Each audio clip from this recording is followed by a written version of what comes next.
What's up, everybody? Welcome back to another Comically Boston Breakdown episode. I'm your host, Big Cam, and today we are talking about The Last of Us Season 2, Episode 3, titled The Path.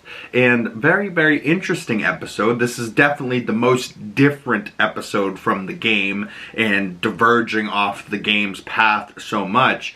And as the showrunner Neil Druckmann said, episode 3 is great for the people that really love the games because it gets to do something that the games wouldn't have been able to do. Like the game, you grieve for a minute and then you're back into the gameplay and you're on the road as Ellie and you're playing, you know what I mean? Like you got to get back to playing the game. Whereas the show, we're not playing it, you know what I mean? Like we're experiencing each moment as the characters and seeing what the characters are going through more and getting to expand on character moments rather than moments that have to progress the game forward type of thing. So, you know, some people are upset with the choices that they're making this episode, but it doesn't have to be the game, nor should it be, you know what I mean? Like it should be its own thing. And maybe that the path the title is referring to is just how different things could be if you go down a slightly different path. Because it's not like the game, the show is doing something completely different and oh my god, they're not even doing anything that they did in the game. No, completely false. They're doing things similar, right? Like there's some things that they had, you know, done in the game that they're changing for the better and altering. So instead of it happening here, maybe it happens down the road, or maybe, you know, the reordering of things for us as an audience for the show rather than in the game. Like we know so much more about Abby already in the show than we knew at all about her in the game. You know what I mean? Like there's things that are really, really good about just how slightly different it could make, you know, the scene or what happens, just slightly alter it, and then it changes the path that they're going down completely, you know what I mean? And going forward, it's going to be different entirely than what it was in the game. In the game, to show differences, you know, in this episode alone, like Ellie and Dina are still trying to figure out that, if they like each other or not, and they're not just hooking up like they did in the game at the beginning of the game, you know, and then like their ride or dies pretty much the whole time into Jackson. Like it's different. Like they're complicated. They're still trying to figure things out.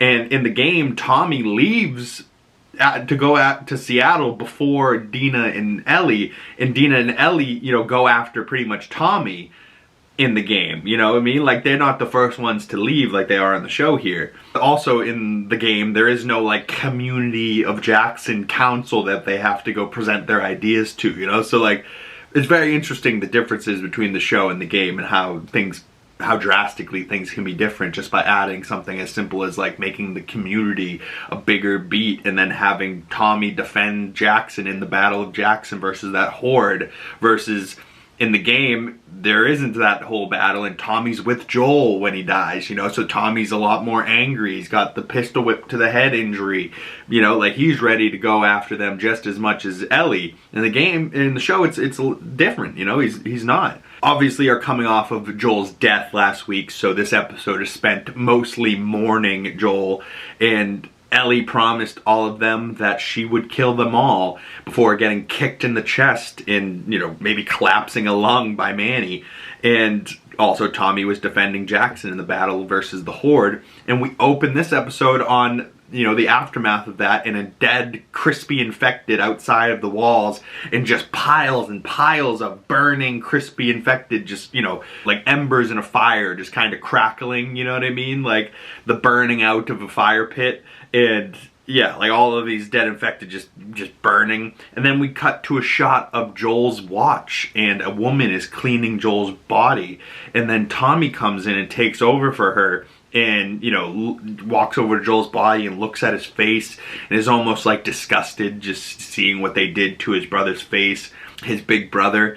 And then, you know, he starts cleaning Joel's arm and his dead body, and he sees the watch and then looks up at Joel's face and says, "Give Sarah my love," you know, and what a good line. And he's all choked up, and I'm like, ooh, Gabriel Luna, what a legend. He plays Tommy so well. But we also see that there's a whole lot of bodies in this room, and not just Joel's. Like they have quite a few dead within the community of Jackson, and not just Joel's the only one that we lost. Like it felt in the game like Joel was the only one that died. But in the show, there's also a bunch of casualties and losses from the battle, you know what I mean? So it's not just all about Joel, although to us it is, you know, and we're still sad about it. But we then cut over from the morgue, you know, where they are housing the dead bodies, and they cut over to the hospital where we see there's a whole bunch of people in the hospital from injuries from this battle as well. But we see Ellie waking up from her injuries in the hospital, and she wakes up screaming, and she has like a tube draining her lung maybe, so maybe a collapsed lung, and she's screaming because all she can see is Abby killing Joel and sticking the golf club in his neck. And you know, like it may be done and she may be in the hospital, but in her mind she is still in this moment of watching Joel's death, you know, and perma-scarred. And then we cut to the intro, and the intro, just when you thought it couldn't get sadder, the old intro had 2 peas in a pod that would be walking together, and now it has just 1 pea in a pod, and Ellie is now alone. And then it reminds you of like the parallel to what Sam wrote on his board in season 1, like, I don't want to die alone. It looks like, you know, Joel died and now Ellie's alone. But after the intro, we cut to 3 months later, and Jackson is rebuilding, and we see young buff Jesse look at Tommy and kind of go, hey, you need me to take that sledgehammer from you? And it's funny because, like, you know, he takes it, he starts swinging, and Tommy kind of like smirks and looks at him like, yeah, man, I was young too once, you punk, you know, like, but, you know, just goes to show that Jesse is highly capable and a young, fit man, and Tommy's getting up there, you know, now that Joel's gone, Tommy's the old man, you know. We then cut over to Ellie talking to her doctor. So she's been in the hospital for 3 months trying to get released. And the doctor asks to rate her pain on a scale from 1 to 10. She says 0. So she's fully healed or just lying so that she can get out of here. But the doc says you have 1 more person you need to talk to, and it's Gail. And she sees Gail and she goes, oh, for fuck's sakes. And Gail says, how you doing? And she goes, fine. And she's like, if you answer that quick, it kind of implies that you're not. And Gail's like, you know, right. But she's like, fuck you, Gail. But then Gail asked Ellie about the last time she spoke to Joel, and it was on New Year's Eve, and she didn't seem like they were getting along last time they talked. They were fighting and bickering and not getting along. And Gail's like, was that the last time that you guys spoke? And she says, I saw him on the porch, which we saw in that episode 1, and she said she walked right by him and never got to talk to him, and she regrets that. But Ellie says, your final moments with someone doesn't define your whole time with them. And Gail says, yeah, I wish that was true, but it oftentimes doesn't. So Ellie's last moment with Joel was seeing him die, you know? So maybe the last conversation that Ellie had on the porch with Joel is the last thing that she really is holding on to, because episode 2 we saw her wake up and she wanted to go out on patrol with Joel. So maybe they did have that conversation and she's just lying about not having it with, you know, saying it to Gail. But, you know, the way she says it, you know, you're not sure as an audience member. You're like, okay, did they cut this scene out with the porch? Is she lying to Gail? Or did she really not get to talk to Joel on the porch and not have their last conversation? But I think she's lying to Gail, because she had to have had the conversation, because how did the guitar end up back in her room? You know, like, I think we'll see this cut back later and it will be really emotional and sad because it will come when we're not expecting it. Gail asked Ellie about what Joel had said to Gail, and he said that he wronged Ellie. It didn't make sense because he just said, you know, he wronged her, but then he said, I saved her. And she's like, saving someone isn't exactly wronging somebody, so what does this mean? And then Ellie bullshits Gail pretty hard. And she's like, yeah, I don't know what he could have meant by that. I wish I could have let him off the hook, but I guess I'll have to let myself off the hook for that. And she's like, wow, you're so healthy. If only everyone was as healthy as you, I'd be out of a job. What would I do for weed and booze? And Ellie's like, don't worry, Gail, there's still a lot of fucked up people in town. And she's like, yeah, but not you.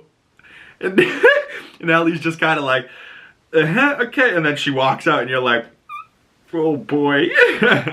But Ellie's face when she leaves, you know, she's walking out, she's kind of got like this fake smile on her face, and as she's walking down the hallway, the face just gets deeper and darker and meaner and sadder, you know, and she's just, oh, so clearly hiding her pain and lying to Gail and is not doing well. Although, as far as what she said to Gail, she's doing great. So Ellie leaves the hospital and then she goes straight to Joel's house, and we see Joel's mailbox with lots of flowers left on them and, you know, notes at his front gate and, you know, letters and people mourning Joel's loss. We then see Ellie goes into Joel's house and starts to go look around into his stuff, and she goes and sees her old room is left exactly the way that he left it for her, and like we can tell this is her old room because the bed's just missing, so she brought the bed out to the garage, but he left her room exactly the way it was in case she ever wanted to move back in. Oh, and we also see that there is a little astronaut sticker on the side of her bureau and a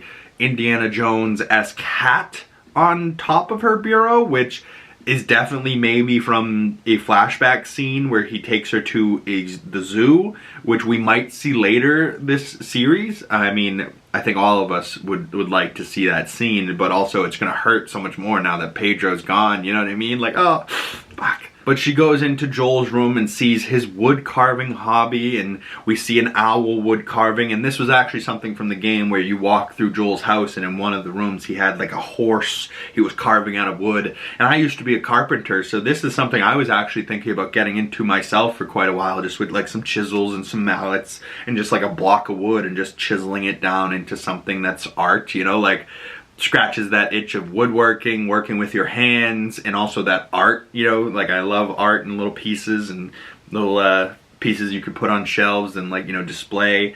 And his little wood carving adventure was, you know, he started this owl wood carving, which many people from the game pointed out this owl was his favorite mug, and he did love his coffee in the game as well, which we'll come back to that in a minute. But oh, heartbreaking, Joel's gone, and she's walking through his house, and she goes into his bedroom. She sees a shoebox on his bed, which is exactly like the game. And in the box, it has his watch and like a piece of his jeans fabric. And then underneath it has his revolver and his gun, just like in the game. And then she turns around and sees his closet. She goes over and smells his jacket and starts crying, and crying heavy freaking tears. And you're like, oh my god. And this is right out of the game, this whole part where she goes into the closet and tears up a little bit. And I started to tear up just like, you know, seeing this moment again, you know, remembering the game moment and how sad it is, and then seeing Bella Ramsey's emotions, like, oh, it hit me all over again. I was like, no, Joel, you're still alive. But no, he's not. He's really dead. Fuck.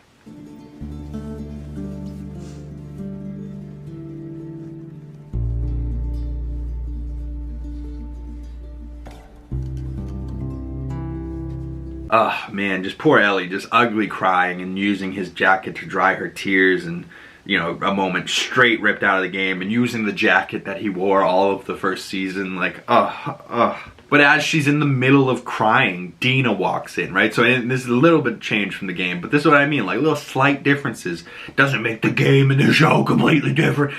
People on the internet like to lose their minds over little nothings, and it's like, listen, you're a pussy. If you wanted it to be the game, just go play the game. This is a show. It's gonna be different. It has to be different. Like, it's about how it's different, not like, oh, it's different. Like, no, it's why is it different? How is it different? Why did they make these little changes? Did it make it better? This little change, yes.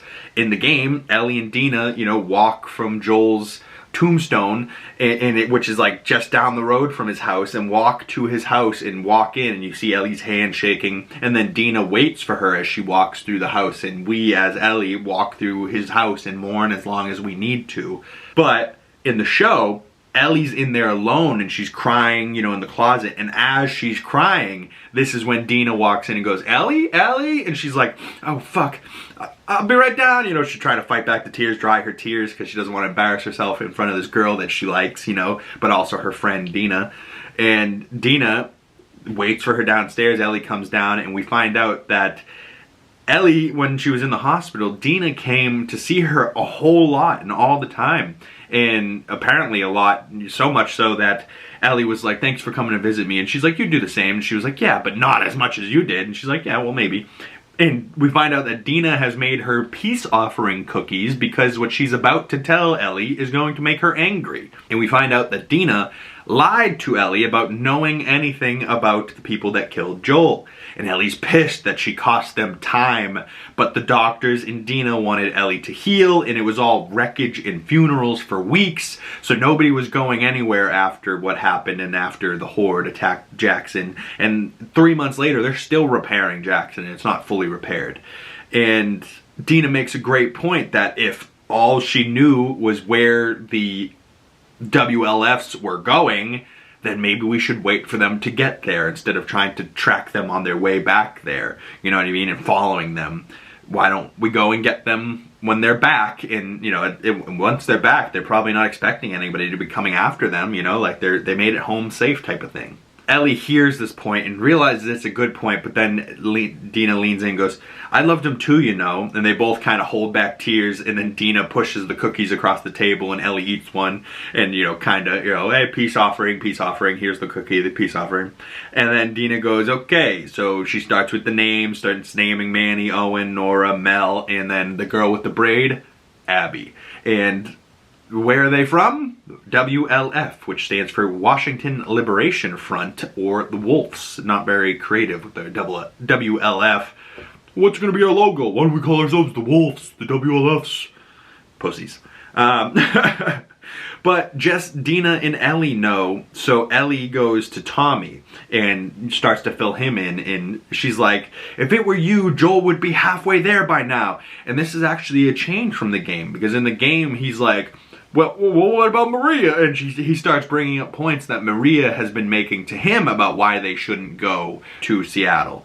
And in the show here, Tommy goes, yeah, Joel would be on his way if I was taken. He was going to save me. But not when we lost people. That would just, he would blame himself and it would break him. And I saw it time and time again. Don't talk to me as if I didn't know him. He was my brother. And this is a great addition to the show, great line. But also, you know, just like I was saying at the beginning of the episode, some slight little difference in this scene. This scene could have gone down exactly like in the game, and him and, you know, Ellie are talking about, we should go, yeah, and he's like, no, I'm gonna go without you, and she's like, I don't need your permission, I'm going, you know, but that's not how it plays out in the show, so it plays out better in my mind. He's like, don't fucking talk to me as if you know him better than me just because you walked across the country with him. I knew him my whole life. Like, he was my goddamn brother. But Tommy says, look, I'm not saying we shouldn't do this, but if we're gonna do it, we gotta do it right. And we gotta bring it to Maria, which means bringing it to the city council and the town council for permission type of thing. And she's like, okay, well, you'll have our back. And Tommy hugs her and gets up and hugs her. And he's like, yeah, of course I got your back. But as he's hugging Ellie, he looks at Dina and goes, hey, you. If you ever hold out information on me again, you got renderings duties for a month. And Dina's like, ooh, okay, my bad. You know, like, and just the face that Dina made cracked me up. But as Ellie and Dina are walking away and leaving, Tommy says, Ellie, we buried our dead 10 miles south from town if you want to go visit him. And she says, when we're on our way to Seattle. Ooh, so she'll go ride 10 miles south to visit Joel when I'm on my way to Seattle. But if they're in Wyoming and they need to go northwest, they're heading in the opposite direction just to say goodbye to Joel, you know what I mean? But, you know, it is what it is. We then cut over to a little girl and a father, which is just another interesting parallel that Abby and her father represented this Fireflies and now like the Wolves group, and Ellie and Joel were this little girl and father group, you know, and then there was Sam and his brother, right? There's always like this adult figure and this child figure, always, right? And a father and a daughter little figure, like it's weird parallels, but we are introduced to these people with scars on their face and they're whistling signals to each other, and the signals are no one following, all clear, keep moving. And a father and daughter are part of this group trying to get distance from war, is what they say. So they're leaving, they're running away from a war type of thing, and they're in a group and they're just trying to get to safety type of thing. And all of a sudden they get a panic whistle and they have to take cover from wolves. And although we don't see what happens to them in this moment, we do get to learn their fate later in this episode. And this group of people with the scars on their face are called Scars or Seraphites. The wolves call them Scars because they don't have respect for them to call them their real name, right? Like that's like calling fireflies glow lights when their real group name is fireflies. You know what I mean? Bad example, but you get what my point. Like, their names are Seraphites, and that's the Seraphite groups. And nope, you're the Scars. You know, like, clearly the wolves and the Seraphites butt heads all the time, and they're definitely not for each other. They're definitely against each other. But we cut back to Jackson, and Ellie is punching a heavy bag, and Jesse's holding the bag for her. And he makes her punch and do more reps with just her right side. And she's like, come on, that side hurts more. And he's like, I can tell. So clearly she's favoring this right side, so still in pain, so definitely lied to her doctor. But still trying to, gain muscle to go on this journey, and she's training. And she asks Jesse, what do you think? And Jesse goes, pleasantly surprised for someone that should have been sitting on their ass for 3 months. What were you doing, push-ups? And she goes, yeah, and crunches when they weren't looking. Which is just like, Ellie, you're supposed to be recovering, you're in a hospital, and the doctors walk away and she's friggin', like she's just training hard. Like, goddamn, Ellie, you friggin' psycho. But Jesse says to her, in a few weeks, you'll be back to where you were before, which is 80% of what you should have been. And she goes, fuck you. And then Ellie asks Jesse, hey, you're part of the new council, right? Like, do I have your vote? Like, do you have my back tomorrow? And he says to her, listen, I'm not going to talk to you about the council vote before it happens. Write down your thoughts, organize them, and read them out loud tomorrow. And she's like, why? Because I'm stupid? And he goes, no, because you're angry, Ellie, and no one's going to vote for angry. And he's absolutely goddamn right, but she hates it. But, Jesse's a good guy. We then cut over to the big council meeting, and a woman starts sharing, and she says, I lost my sister that day, and sending 16 of our best men when the wall isn't even fully repaired? Come on, this isn't a good idea. And then another man stands up and says, why wouldn't we want revenge? Of course we do, but we shouldn't go and do it. We should forgive and be forgiven and show them mercy. And Seth isn't supposed to be talking, but stands up and says, to the hell with that! The hell with you for even saying it! And you're like, oh shit, so this guy that Joel pushed down a couple episodes ago, now, even though Joel did that, and he wasn't necessarily on Joel, and he's a bigot towards Joel and Dina a couple episodes ago, he is now on their team, and on Team Ellie, as we should defend our own, and Joel was one of our own, and they killed one of our own, and we shouldn't be just sitting here talking about mercy. The hell with that. And they will come back because we didn't make them pay, and they will be laughing when they come back, and you all will deserve it when they do. A bunch of goddamn victims. And I was like, ooh, Seth, I didn't realize I liked you, but all right, Seth. But Ellie has to go last. So this whole meeting of this council, she had to sit through everybody in the town's bullcrap just for her to speak at the very, very end. And she has her thoughts written down, like Jesse told her. And she says, don't do this for me because I want revenge. It's not about revenge. It's about what Maria used to do, justice, and relates to Maria's, good nature and she used to be like a cop or something, like somebody that defended people. And she said she wants justice, and strangers are what everyone else does, and they would do nothing for you. If something happens to you, or they wanted to protect you or do something because something happened to you, strangers would do nothing. And I don't think any of us are strangers in here. And I would fight for any of you or any of your loved ones. If they did something to you, you could count on me. And Ellie, tries to relate to everybody in this town. And she's doing a great job, not getting angry and just lashing out and doing, a real proper speech. And she says, don't do it for me or Joel. Do it for us. And the council takes a vote. And they find not to send the 16 guys to Seattle. I mean, as they were saying it, I would have been like, 16? I mean, we could do it with 8, 10? A little less? I mean, whatever works with you. I mean, we could take 5 good ones and 5 shitty, like, whatever we need. But, so they vote against sending the 16 men to Seattle for revenge on Joel, and there's 8 no's and 3 yeses. So clearly the 3 yeses are Jesse, Tommy, and Maria, and everybody else that voted are just pussy. Fuck them. And then everyone just goes back to their business after their vote. Like nothing happened. It's just like Ellie's like, clearly I'm going on a warpath, but fuck y'all. And she says she'll do whatever the council says, but clearly she doesn't give a fuck about all that. We then cut over to a baseball game, and Tommy goes and has a beer with Gail out in the outfield. He's like, I didn't know you were a fan. She goes, oh yeah, it's practically the Dodgers, or whatever she says. But he says, wow, these last couple weeks have been crazy. You must have been real busy. And she's like, oh, you have no idea. I'm supposed to see a shrink myself to process all of it, but I'm the only one here. So poor Gail's not doing well, you know, listening to everyone else's problems. And as a therapist, she's supposed to have another therapist to go talk about all this crap with, to deal with it, you know what I mean? And so she's not doing well. And and Tommy's like, oh, so how do you do it? And she's like, oh, well, I'm an alcoholic and I smoke just about as much as I can. So, you know, complete fucking disaster, but you're not here because you're worried about me. And Tommy says, I don't know, you see things others don't. And he asks her about Ellie's speech she gave, and he's like, you don't believe the speech she gave? And she's like, of course not, she's a liar. And he's like, well, there's a difference between lying and being a liar. And she goes, oh, I know, and that one, liar. And she's like, there's only one person that Ellie told the truth to, and she doesn't finish the sentence because she's talking to Tommy, and you know, the only person she told the truth to was Joel, his dead brother.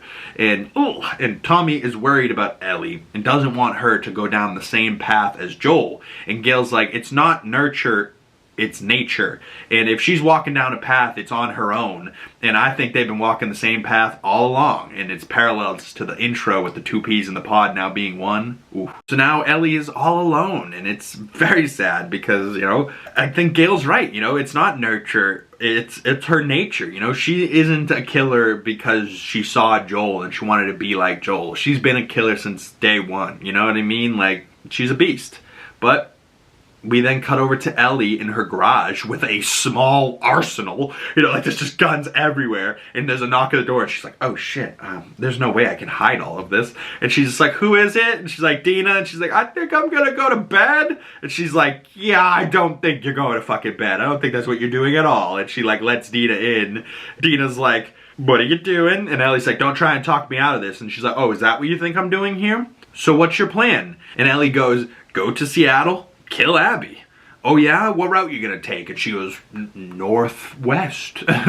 Only the guns? No medical supplies? Well, you better not get a fever or roll your ankle on your well-charted path northwest. Which is also kind of the title. The path that towards Seattle that they're taking is the path that the episode title's referring to. And I think this is more like, because by the end of the episode, we only see them on the outskirts of Seattle. So this episode is the path and or morning of Joel, and then the path to Seattle. And then next week's episode will be the arrival in Seattle. And fucking, oh boy. Talk more about that at the end, but shit. Dina has clearly thought about this much more than Ellie ever thought about this, and Dina has a map and has already charted out the route they're gonna take, and she's been thinking about provisions and what they'll need. And, you know, she says, what gun are you taking? Ellie shows her Joel's revolver, and she's like, oh, that's what you're gonna kill her with? And then Ellie goes, damn right. And she goes, good, save it for that. It's slow and it kicks like hell. And Ellie's like, the fuck? She puts it in her back of her pants and she goes, what are you gonna do, shoot your damn ass off? Which is the exact same thing Joel said to her the first time she put her gun in her back, just like Joel. She was, what are you gonna do, shoot your damn ass off? Yep. As Dina says to Ellie, what, you gonna shoot your damn ass off? She's like, oh, heard that one before. And then Dina says, I love the Converse, but you're gonna need boots to cross country. And it's just like a hilarious line that she's like, but you're not crossing open fucking country in Chucks. Come on now, you know, like, and Ellie's like, but I've done it before. And Dina's like, no fucking Chucks. Questions? And she goes, okay, yeah, I got a question. How are we getting all this shit? And she goes, I know a guy. And Ellie's like, Jesse? And Dina's like, Captain fucking Wyoming? No, LOL, I know a guy. And I said, I bet it's Seth in my notes. And I was right. But Dina leaves without saying who it is and says, 3 a.m., meet at the gate. And Ellie thanks her, and Dina's like, you could have asked. And Ellie's like, no, I didn't know I could have done that. And she's like, well, now you do. And so they're still figuring out their plan. Like, they're not just ride or die like they were in the game. Like, their relationship is complicated and complex, and I like it. It's, you know, it's better. But we then cut to 3 a.m. and them leaving out the side gate, and it is Seth that is the one that helped them, and he makes Ellie trade her for the rifle that he has, and he goes, it's better, trade, you know, so he gives her a better rifle, and she asks Seth, how'd you get Shimmer out, her horse, and he says, Janine at the stables is sympathetic to our cause, and she goes, our? And Seth's like, listen, I didn't give the damn speech about us, you know, like, so, you know, he's on Ellie's side, and it's just sweet because you're like, oh wow, like Seth isn't just the bigot from episode 1. He got a little bit of a redemption arc here, and we find out that he filled the saddlebags with medicine and food, and we saw earlier that he had a cane, and he says, I would go with y'all, but I caught some friendly fire on New Year's Eve. So either someone in town shot him by accident when the horde was coming in, or if that was supposed to be like New Year's Day. So if it was New Year's Eve, maybe someone was like celebrating and shooting off, you know, like, bah, bah, and they caught him. Or he shot himself by accident, which is just hilarious. Like, to be like, oh, did Seth shoot himself in the leg? That's fucking hilarious. But so Seth opens the door for them and then walks back and offers a hand to Ellie. And she respectfully shakes his hand. And they ride off, and you're like, wow, what a nice little redemption moment for Seth. Like, that didn't need to happen, but it definitely didn't happen in the game, you know, like, but nice little moment. I like it. I like it a lot. We then cut to Joel's grave 10 miles south, and the sun's now up, so this 10-mile ride on horseback is now enough time from 3 a.m. that the sun's now up, and it's sunny, and Ellie leaves in this moment. Literally made me tear up because I wasn't expecting it, because it doesn't happen in the game. Ellie leaves coffee beans on the ground for him, and I was like, oh, because he loves coffee. But then it made me really think, like, did she really have that last conversation with Joel and she lied to Gail about it? Or did she not have that conversation with Joel and it's just like a pit of regret that she's going to have to live with? But man, oh man, was that crushing. All of a sudden I was like, no, But the shots of them at the grave, the sun and then the graves all around them, but she only cares about Joel's, and she sits in front of Joel's grave and, like, you know, oh man, so terribly sad. But she puts the coffee beans down and then she kind of like smirks. And she's like, yeah, he would have liked that. You know, he would have chuckled that I gave him coffee beans in the afterlife. But, you know, it's just so sad. She, like, stands up and she's got her longer hair. And she's clearly looks even older than season 1 and even the beginning of season 2. Even though this is only episode 3. And you can see Dina in the background on Shimmer. And even Dina's, like, a little bit sad. And, God, Isabella Merced is so fucking beautiful. I love everything about Isabella Merced. And then we get beautiful shots of Ellie and Dina riding north to Seattle. And it's all set to Gustavo's beautiful score of his beautiful guitar or ukulele, whichever one it is. But he plays the fuck out of that thing, let me tell you what. And Dina's been talking to Ellie this entire time. And, you know, they went through, like, the alphabet of, like, we started, like, F. And she's like, Fleetwood Mac. She goes, no, Frank Zappa. And then they're making it through the alphabet. And she goes to O. And she goes, Ozzy Osbourne. She goes, oh, bonus points. You know, like, yeah. So they were trying to name her favorite musicians by each letter of the alphabet. And they got all the way to P. And she was like, do I really have to do the whole alphabet? And she goes, well, no, I'm flexible. I could talk about anything. And she brings up, what was the first person you killed? And Ellie goes, well, the first one's too fucked up, which is Riley, which we saw last season in the Left Behind episode, which is a DLC from the game. But Ellie's like, the first one's too fucked up. I'll tell you the second. She goes, okay, good. And she tells her about when she saved Joel and had to kill that guy saving Joel in season 1. And, you know, the moment that we saw in season 1, at least I believe. In the game, it happens in a hotel, and it's like Joel's like drowning, and all of a sudden you see a gun come into frame. In the show, I believe it's like a guy's behind him and he doesn't see it, and all of a sudden a gunshot goes off and Joel's like, did I just get shot?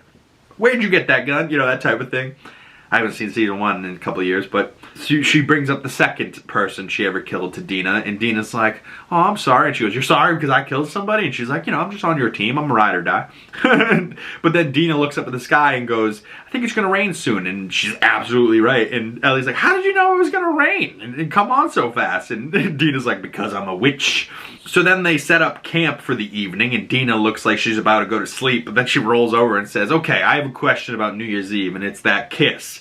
Ellie's like, but Dina, you were high, and Dina's like, well, you were drunk, and so they both play it off like it didn't mean anything, but she's like, how would you rate that kiss? And Ellie's like, okay, fine, a 6. And Dina's like, what? A 6? Oh, fuck you. And for the record, I don't believe you. And Ellie's like, well, you could just go back to Jesse then. And she goes, I already did. And then she goes, well, there you have it. And just this little line, it's like, ooh. So, and then like in the same scene, she's like, you're gay, I'm not. I just want to know if I'm any good at kissing. And, you know, so is Dina still in love with Jesse? And she said she was done with him episode 1. So in the last 3 months when Ellie was in the hospital, she went back to Jesse, maybe just for sex, or, you know, maybe she really does have all these feelings for Jesse, but also has feelings for Ellie. And it's like, in the game, this whole moment is like already done in the weed den in the library, and they have this whole moment where they smoke and they get to know each other better and they kiss and they have this whole romantic moment,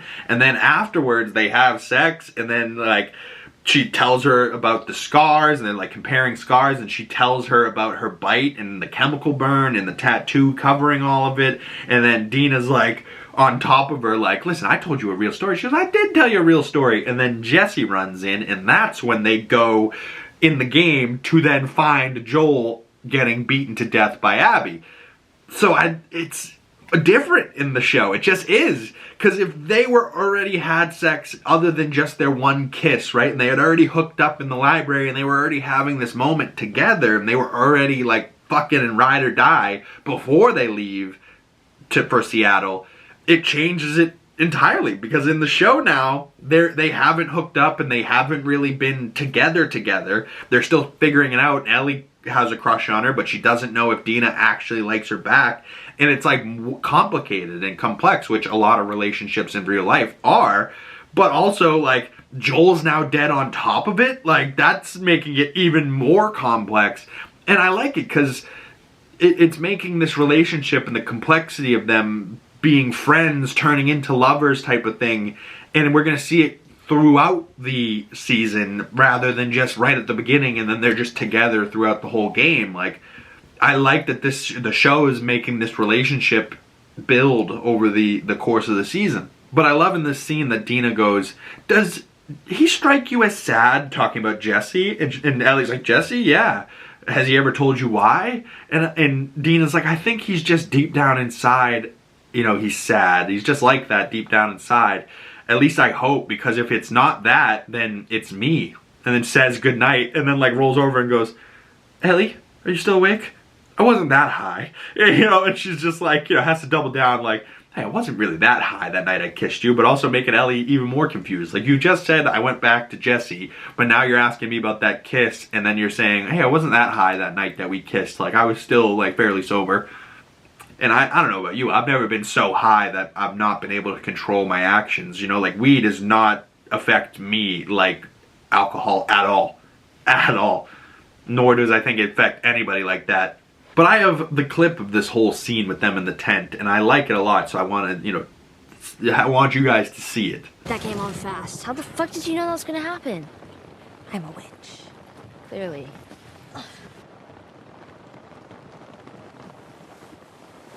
Well, good night.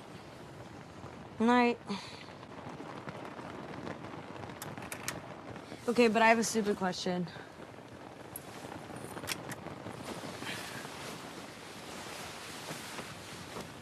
It's about New Year's Eve and, you know, the kiss. Okay. I mean, whatever, you were super high. And you were drunk. Right, so it doesn't mean anything, if that's what you're asking. No, I know that. My question is, how would you rate it? Scale of 1 to 10? No. Come on. You've kissed girls before. You're gay, I'm not. I'm just curious. Want to know if I'm any good at it. 1 to 10. Okay, fine, 6. Fuck you, 6. That's not bad. That sucks. For the record, I don't believe you. You can go back to Jesse. I already did. Well, there you have it. Does he ever strike you as sad? Jesse? Yeah. Has he ever told you why? No. But I think deep inside, that's just how he is. At least I hope that's why. Why would you hope that? Well, because if it's not that, then it's me. Well, good night. Right. Ellie? So I love the tension of that scene so much, because like you can see Ellie going to lay down, like, do I put an arm over? Do I cuddle her? Okay, good night. And then like them awkwardly, like she's like, well, you could just go back to Jesse. And she like was hoping she'd be like, well, me and him are done. She goes, I already did. And she goes, there you have it. And Ellie like awkwardly lays down, and she like is kind of upset, kind of mad. She's like, fuck, she's straight. I'm fucking gay. She's straight. We're never gonna be together. And it's kind of that type of thing. And you're like, fuck, the girl I really like, does she like me back? I don't know. You know, it's like this complicated thing. And we're in the middle of fucking nowhere in this tent, you know, like, and it's raining, you know, like, so I like how complicated it is. But it's also like this relationship that's got so much depth to it, you know, and now it's even more complex as they go, and everything that they stumble across just gets more and more complex. But that comment about her already going back to Jesse, what was that about? Well, maybe we'll talk about that in a moment. And then the clip cut off right at the end, but at the end she was like, Ellie, she says goodnight again. She's like, Ellie, I wasn't that high, you know. And then they cut to this next day where they're walking down the road on their back of Shimmer, and they come across a dead person in the middle of the road, and Ellie's like, he was running away. And she sees a bunch of different calibers on the ground. She goes, I don't think this was Fedra, you know, like, why wouldn't they all have the same caliber of ammo if it was like the military? So clearly this wasn't Fedra, and this symbol that they see she has never seen before. But we game players know that this is the Seraphite group and the Scars Seraphites that we saw earlier, the little girl and her father, when they were hiding. But now all of them have been wiped out, and as like Ellie's on the road, you know, checking it out, Dina like walked over into the woods, and she comes running back and she pukes, and you're like, geez, what the hell's, why is she puking? Is it just from the smell of the grossness? Or maybe that comment about Jesse, she already went back with Jesse, maybe she's pregnant. But Ellie goes to see what's making Dina puke, and she goes and sees all these scars just riddled with bullets and dead on the ground where they were left hiding and just left to rot. Like, they didn't take the dead or burn them, you know, like just left these dead bodies to rot on the ground. And it was clearly the wolves that did this, and it's just the little girl and father dead on the ground next to each other that we saw earlier in the episode. So that was their fate. They never made it out of there, and the wolves that came to find them and hiding in the woods just shot and killed them where they sat. And Ellie says to Dina, if this was Abby and her crew, and Dina's like, to kids? Yeah, let's go. This is fucked up. So maybe, you know, doubling down in Ellie's mind, like, yeah, look at them. They're fucking killing families and people that were running away. Like, yeah, these wolves need to get dealt with. And then they start to see cars, and then they see a road, and they're getting close to Seattle, and they see a highway sign that says 9 miles to Seattle. And they ride up and they see a deserted Seattle, and it's oddly beautiful, and it's just oddly funny because Ellie's like, fucking Seattle, and Dina's like, pretty. And it is kind of pretty. I love the look of a city when it's like years and years have gone by and it's supposed to be like this destroyed, and Earth is retaking it, and you can see the green up on all these buildings, like, you know, Mother Nature reclaiming all of it. Wild. But it does look just like downtown Seattle, like in the game, where we explore quite a bit of it, which I believe will probably be next episode of them exploring Seattle and trying to get through to, you know, the different areas. But as they're looking at Seattle, Dina says to Ellie, no one is shooting at us. That's a plus. And I guess that there aren't that many wolves. And Ellie says, well, there's about to be a whole lot less. And Dina's like, Curtis or Viper? talking about the Curtis and Viper movies that Joel loves, and she goes, no, that was just me trying to sound badass, and she just leans into her ear and goes, you don't need to try, my little badass. But as they walk away, and last we see of Dina and Ellie for this episode, we cut over to Manny with the scar on his face, an attitude problem for sure, and Danny Ramirez with the scar, and they're calling on the walkie, saying, hey, can you look up? We're about to move to the fob. Are we clear? And he's up in like a lookout tower, and then we see, he goes, we're all clear, and we see that the wolves are moving to their fob, their forward operating base, so like their home base of their, troops, and we see them with a big tank-like vehicle and vehicles, and then a bunch of armed wolves troops, and we see that, the helmet has wolves on it, and a bunch of different troops, and, a whole army of people walking down this main road, all with helmets and gear, right? Not just like normal people or like these Seraphites where they're fighting with, hammers. These people have weapons and armor and, you know what I mean? Like, stuff that they've probably taken from Fedra, but this is where the credits cut, and it's like, oh, so there's a lot more wolves than they might think, and their arrival to Seattle next week might be a rude awakening for Ellie, and gonna unlock maybe that Joel killer instinct in her. But, these wolves mercilessly killed Scars and the children that were running away, so these people are not good people. And the trailer for next week looks nuts. Let's check that out.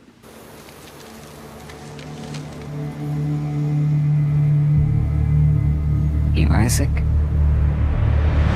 So we see that this Fedra officer, or maybe he's just in gear, or maybe he was a former Fedra, and now we see Jeffrey Wright, who plays Isaac, who is the head of the wolves, and he is very ruthless. But continuing on this trailer for next week.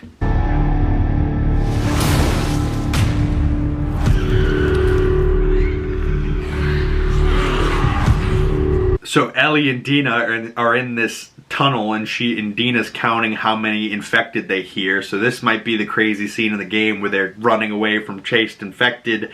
But they also saw a body with arrows in it. So maybe is someone left Jackson before them without them knowing? Interesting. It would be much more interesting. Like in the game, they know somebody's on their way before. In the show, if there's somebody that is on their team that's out there and they don't know it, it might be more interesting when they all of a sudden stumble across each other in Seattle and they're like, what the fuck are you doing here, type of thing. But continuing on this preview.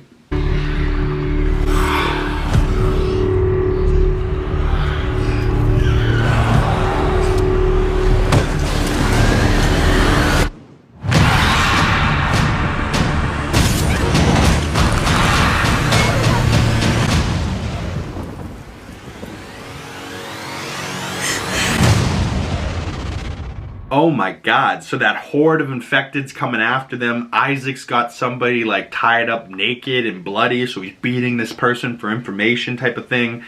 So clearly Isaac and Jeffrey Wright, when you got Jeffrey Wright, you use a Jeffrey Wright, and that's exactly what Craig Mazin said. So we're going to be getting a lot more of Isaac, which is going to be wild. And then at the end of that clip, Dina is pointing a gun at Ellie and like crying, but then like, goes to shoot Ellie. And this could be a moment from the game that happens where Ellie's mask is broken and Dina thinks Ellie's been affected, but it goes further in the show if that they haven't had that whole conversation where Ellie got bit and she was telling her about how she was immune and shit, like they haven't had that conversation yet in the show. So in the show, she's pointing a gun at her and Ellie's probably gonna have to be like, oh my god, hold on, I'm not fucking infected, like don't shoot me, you bitch. But this scene in the game is like wild. Ellie, your mask. Here. We can share mine. No! Don't take it off! Ellie, stop! Ellie, stop! What? No! Ellie, no! Stop! I'm not infected. I'm immune. I'm not coughing, do you see? Fuck. Dina. Shit. Can you run? Yeah. Yes. Let's fucking go! So in the game, right, Dina finds out that Ellie's actually immune right before that infected horde runs after them and they have to run to safety. And then right after that is when they find the theater in where Ellie and Dina, you know, have to settle down after this exciting, stressful moment, you know what I mean? So I have a feeling that Dina pointing the gun at Ellie might be the cliffhanger for next week's episode type of thing. But quite interesting that we're seeing Dina like holding this gun, like, oh my god, like what could possibly happen? And then, you know, from pictures of before, we will maybe see Joel and Ellie in that, you know, she saw her room with that hat and the astronaut thing. So maybe, I don't know if it's going to be next week or in the future coming weeks, we will see a flashback with Pedro Pascal as a younger Joel teaching Ellie to swim and taking her to this museum with the dinosaur, and all shots right ripped out of the game. And it's going to be beautiful, but it's going to break my heart so much. But the shots of Seattle at the end there, so beautiful. But boy, oh boy, is Seattle not going to be as calm in, oh wow, it looks like nobody's around. Maybe this is going to be easier than we think. And even Craig Mazin goes, yeah, at the end, it looks like Seattle's beautiful. Maybe this is going to be nice and easy and there isn't as many wolves that they expected. And he just looked in the camera and went, you know, like, so they're just falsely lulling you into this sense of security so that next week they can break your heart all over again. And I don't know what's going to happen next week, but I know it's not going to be good. This next episode is about to be wild. I feel like this was much more of the Morning Joel episode and just carrying us towards Seattle and following the path to Seattle and following our characters and how we got there. But very different from the game up to this point. And is Tommy or Jesse already in Seattle fighting the people? Did Tommy actually take off and go after them after the boat didn't come through? Because he did look quite pissed when he heard all them no's. He was like, only 3 yeses? So just me, Maria, and Jesse were the only one that agreed with Ellie's speech there? Like, Ellie gave a good speech. I thought she should have got more than just 3 yeses, 8 no's. All them people that said no to Ellie are pussies. But if you guys enjoyed this episode and you want to talk more of The Last of Us Season 2 with me, follow me on my other social medias down below. Send me a message and talk more Last of Us with me. Or you can comment below. I answer all my comments. Thank you guys so much for coming on by. If you'd like to support the channel, the best way to do that is liking, commenting. Make sure you hit that bell so you don't miss future videos and you get the notifications. And of course, subscribing goes the furthest way, and watching all these videos and from beginning to end. I really appreciate you guys. My name is Big Cam, and I will see you beautiful people in next week's Last of Us Breakdown coming out next Tuesday. Thank you guys so much, and I'll see you beautiful people in the next one. Peace.